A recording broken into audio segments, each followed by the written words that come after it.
সাধারণ মানুষের ন্যায় বিচার প্রাপ্তি নিশ্চিত করতে সাতক্ষীরা জেলা লিগ্যাল এইড কার্যক্রম নিয়ে জনসচেতনতামূলক মতবিনিময় সভা অনুষ্ঠিত হয়েছে।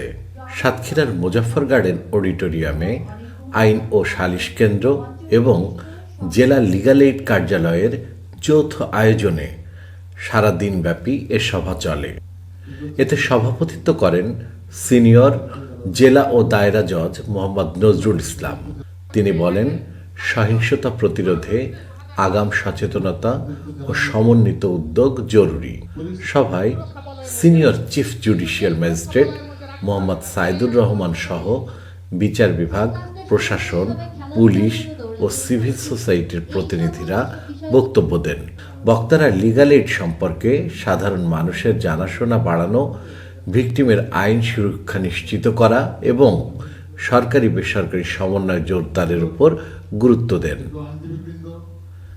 আয়োজক কর্তৃপক্ষ জানান, লিগ্যাল এইড কার্যক্রমটাকে আরও ফলপ্রসূ করার জন্য জেলা লিগ্যাল এইড কীভাবে সম্পৃক্ত হয়ে কাজটাকে আরও সুন্দরভাবে করে দিতে পারে বা আরও সুন্দরভাবে করা যেতে পারে, সেই উদ্দেশ্য নিয়েই আজকে আসলে আমাদের এই যে সম্মানীয় অতিথিবৃন্দ, জেলা জাজেসবৃন্দ এবং সাতক্ষীরার সমস্ত সরকারি কর্মকর্তাই এখানে উপস্থিত রয়েছেন।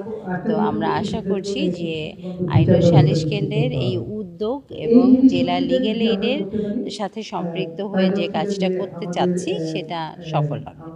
অনুষ্ঠানে অংশগ্রহণকারীরা মতামত তুলে ধরেন এবং সুপারিশ দেন যাতে ভবিষ্যতে নারী, শিশু ও অসহায় মানুষের জন্য লিগ্যাল এইড সেবা আরও কার্যকর ও সহজলভ্য হয় এবং সামাজিক ন্যায় বিচার প্রতিষ্ঠায় সবাইকে সম্পৃক্ত করার আহ্বান জানানো হয় সম্মিলিত উদ্যোগের মাধ্যমে।